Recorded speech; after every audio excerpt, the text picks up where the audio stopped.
Сәлем достар, бүгін мен сіздерге біріңіз білсеңіз, біріңіз білмейтін жантақ өсімдігінің қасиеттерімен және пайдасымен таныстыратын боламын.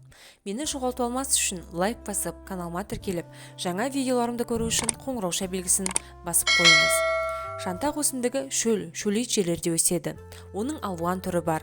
Мәселен, Америка шөлінде 7 түрі, тмд елдерінде 5 түрі, Қазақстанда 4 түрін кездестіруге болады. Қазақстанда көбіне Каспий, Арал, Ембі, Ертіс, Оңтүстік Қазақстан, Маңғыстау, Мойынқұм, Іле-Шу, Балқаш, Алакөл аймақтарында өседі.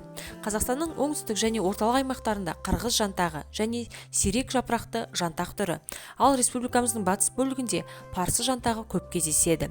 Бұл өсімдік тек малға ғана азық емес, оның адамды дертінен айықтыратын емдік қасиеттері де бар. Емдік қасиеті. Жантақ өсімдігінің емдік қасиеттерін халқымыз ерте заманнан ақ пайдаланып келген. Жантақ шөбінің тамыры да, оның сабағы мен масақтарының да емдік қасиеттері өте мол. Жантақ өсімдігінің құрамында С витамині, каротин, эфир майлары, гликозидтер, флавоноид сапонин заттары, қант, суда еритін органикалық заттар, С және К дәрумендері, бояғыш заттар және шайыр кездеседі. Медицина саласында жантақтың жер бетіндегі бөлігі пайдаланады. Жантақ сабақтарын құрғатып, ұнтақ күйінде дәрілік препараттар жасайды. Жемісі мен тамырынан дәрі-дәрмек өндіреді. Жантақтың іш жүргізетін, несеп айдайтын, тер шығаратын, өт жүргізетін және қабынуға қарсы әсер ететін қасиеттері бар. Жантақ өсімдігінің жапырақтары мен бұтақтарынан жасалған тұнбаны жөтел басатын дәрі ретінде және бүйрекке, қуыққа, тас байланғанда пайдаланады. Жантақтың тамырынан жасалған дәрілер геморрой түйіндерін, дене сыртындағы жарақаттарды емдеу үшін қолданылады.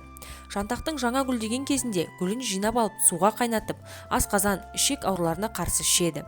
Жантақтың тамырында суға қайнатып тізе, буын ауруларына, жүрек соғысы нашарлағанда және тамақ ауруларына да ем ретінде пайдалануға болады. Жантақтың адам ағзасына пайдасы өте көп.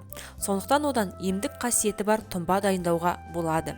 Мысалы, 20 грамм тамыр үгітіндісін 300 грамм қайнап тұрған суға салып, жабық ыдыста 30 минут бұқтырып, сүзіп, ас алдында әр қас жолы 3 ас қасықтан күніне 3 рет ішеді.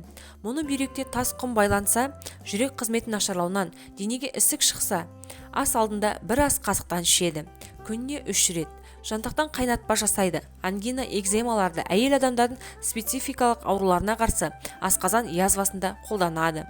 Сондай-ақ жантақтың суыққа қарсы ыстық түсіретін, жөтелді басатын, жараның аузын жиыратын, зәр айдайтын, іш қатуын болдырмайтын қасиеттері де бар екен.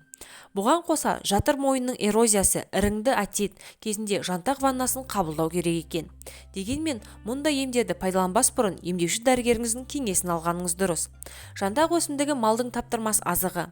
Жантақ өсімдігі ыстық пен жартылай шөлейт, құмды климатта өсетін болғандықтан, қолайсыз ауа райының өзінде өзі тұқым түзуге өте бейімді келеді.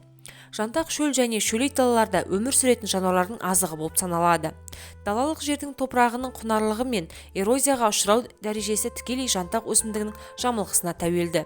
Сондықтан да жантақ өсімдігінің табиғаты орны ерекше.